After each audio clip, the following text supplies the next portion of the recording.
Good morning from Kathmandu. It is our last day here, so what we're going to do is just kind of explore some of the sites we've seen before, take you around the city, go to Mel, Old Durbar Square, get some food, kind of show you the prices and give you a feel for what the city has to offer. But first, I'm standing in our Airbnb, and I'll give you a quick tour of what it looks like and some information about it.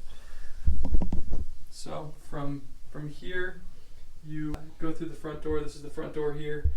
Bathroom over to the right, and then bedroom. We got 3 blankets here because it gets a little cold at night, and from there we'll go to the living room / dining area where Emma's having some breakfast.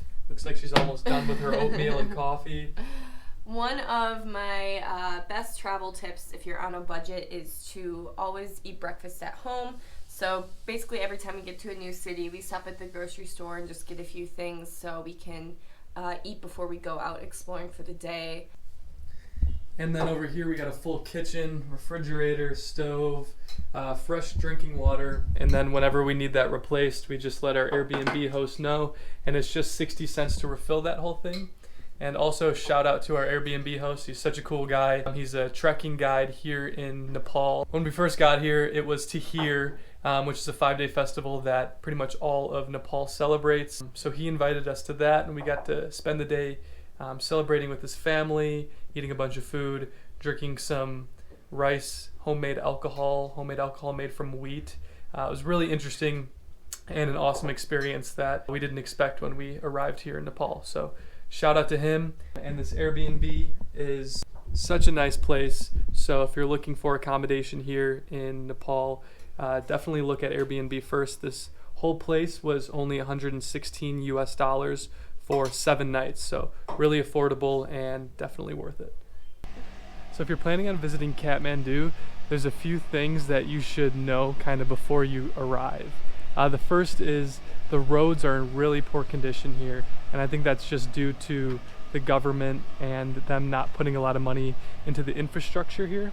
From some of the people we've talked to, they're really frustrated with the road construction here. It's almost non-existent, which kind of results in the next thing that I want to mention, which is the amount of dust that is here, and a lot of people are suffering from like chronic coughs and sicknesses, and everyone's constantly wearing masks. So the next thing, kind of relating to the roads, but the public transportation here is very iffy. So there's no metro or trams, anything like that, which has been in a lot of cities we visited too. But also the buses. There's no information on Google Maps about the buses, and really nothing is in English. So we have no idea which buses to take, where to go. And we talked to some gentlemen who've actually been living here now for about a month, and they are still a little confused about the buses. So it's basically just walking or renting a motorbike if you're comfortable, but like Tristan said, the roads are not in great condition, so that's kind of iffy as well. Yeah, and the next thing is, in 2015, I'm sure many of you know, but they had a really bad earthquake. The center of it was northwest of Kathmandu, but Kathmandu still experienced a lot of damage. 9,000 people died in the earthquake, and as a result of that, a lot of the buildings had been damaged, a lot of historical sites and religious sites have been damaged. So there is a lot of construction going on and a lot of rebuilding that's still happening. Coming from India, we actually thought it might be a little cheaper here, like to eat and get around. So it's a little bit more expensive than India, but it's still pretty cheap. You're looking at about $4 to $5 for a full meal, so including a drink, which isn't bad, but we were getting used to the like $2 to eat, so it's just a little bit more expensive.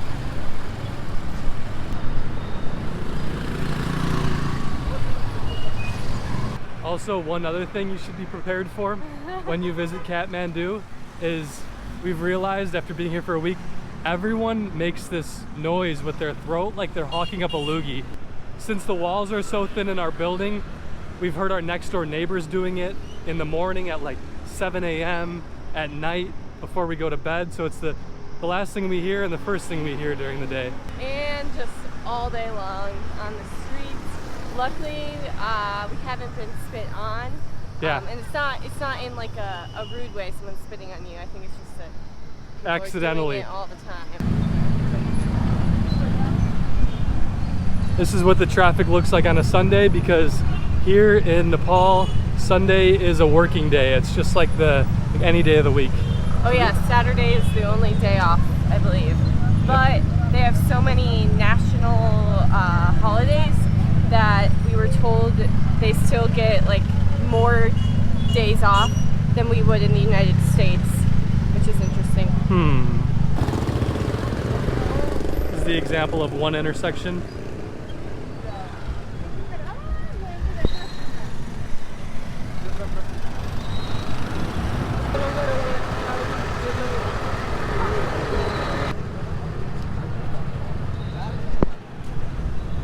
Oh, a pollution meter. Have you ever seen that? Where was that? It was at the end of the street right there. I've never seen that before. It's probably Max. I think it was like yellow or orange. Like when you open the weather app on an iPhone, it usually says very unhealthy air quality. So now we're walking into Tamil, which is like the main touristy spot with a lot of restaurants and shopping, a lot of trekking stores. So now we're gonna go get some momo, which is the Nepali version of dumplings, which can be steamed or fried. They're very cheap and very delicious. I think I've had them every single day. Let's go.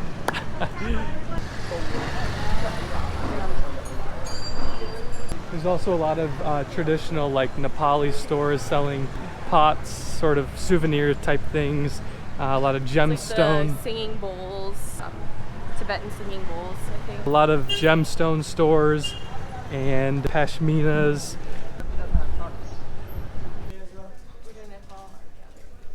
The amount of business.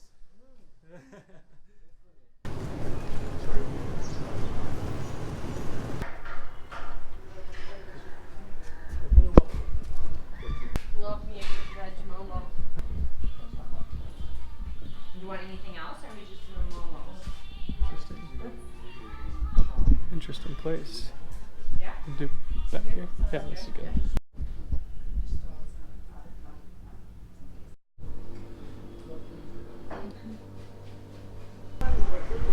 So we just waited an hour and 15 minutes for 10 momo.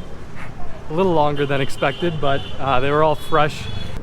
300 rupee, which is about $2.64. That's actually a little bit more expensive than you'll typically find them. You'll typically find momos for between 120 rupee to 150 rupee, and I got the variety, so I think that's why it was a little bit more expensive. Just so you guys have an idea of how inexpensive it is for Western budgets. The most expensive thing on the menu at that restaurant was 400 rupee, which is roughly 370 maybe? 370, I think. Yeah.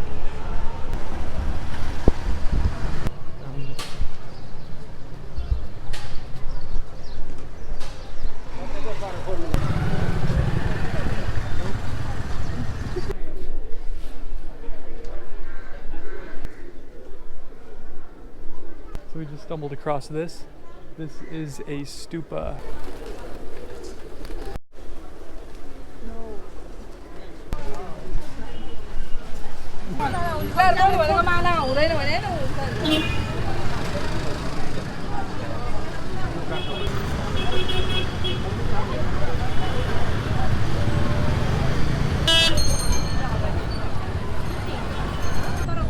As you can see, it's pretty hectic here. Right, Emma? Oh yeah, it's madness in the streets. So behind us is the Kathmandu Durbar Square, and in the Kathmandu Valley there are actually 3 Durbar Squares, which is just a name for the plazas, and it's just Royal Square in English. There's the Kathmandu Durbar Square, Bhaktapur Durbar Square, and the Patan Durbar Square, and they just kind of consist of ancient temples, fountains, and it's all old Nepali architecture.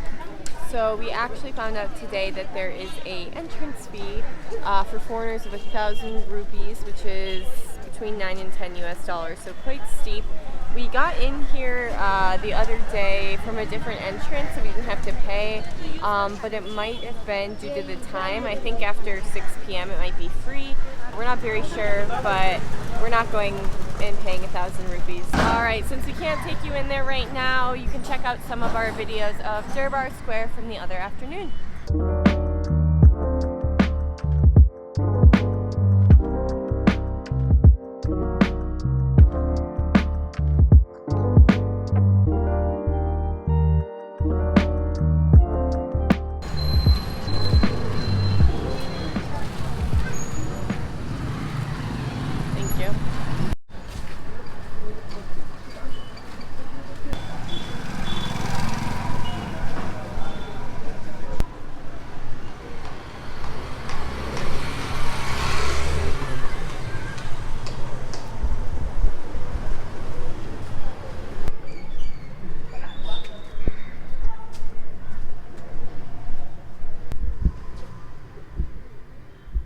Look at this little place that we stumbled on.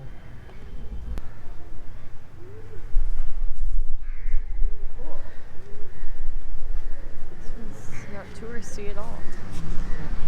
Not a single person here, besides us and some people who live here.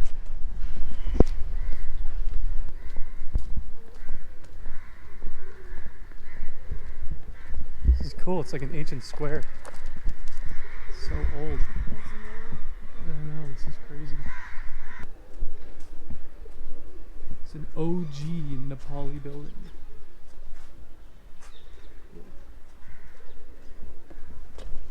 Oh, you can see the Buddha here too, in the middle.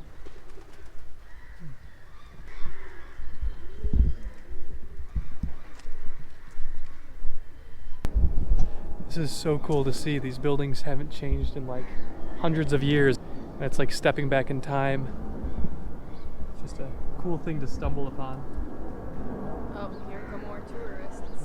We had the whole square to ourselves, but someone else found our spot. Look at that skinny building right there. Huh.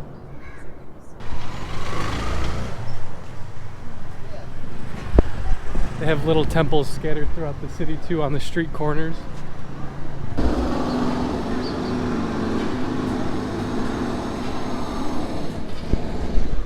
That is the creepiest face I've ever seen. I would never get finger chips there. Or any food. Finger chips equal French fries. Yeah. Forget that.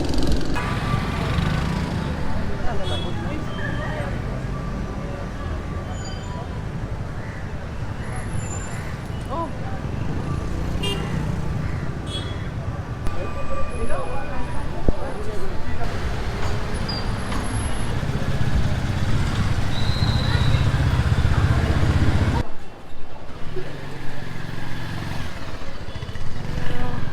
Are you having this modern world? Whoa. Walking through Chinatown now and live entertainment from I'm a Pigeon. Alright, camera around.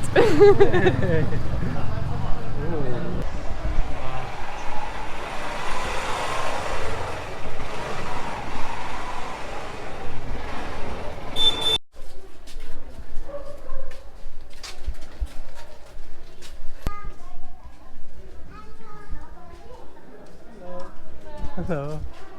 Hello. Hello.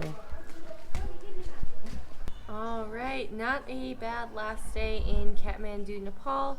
We're off to Myanmar tomorrow morning. We're going to be staying in Yangon. So this concludes our time in Nepal. So make sure to keep an eye out for any upcoming videos from Myanmar. And if you like this video, make sure to like and subscribe. And thank you for watching. And cheers. Cheers.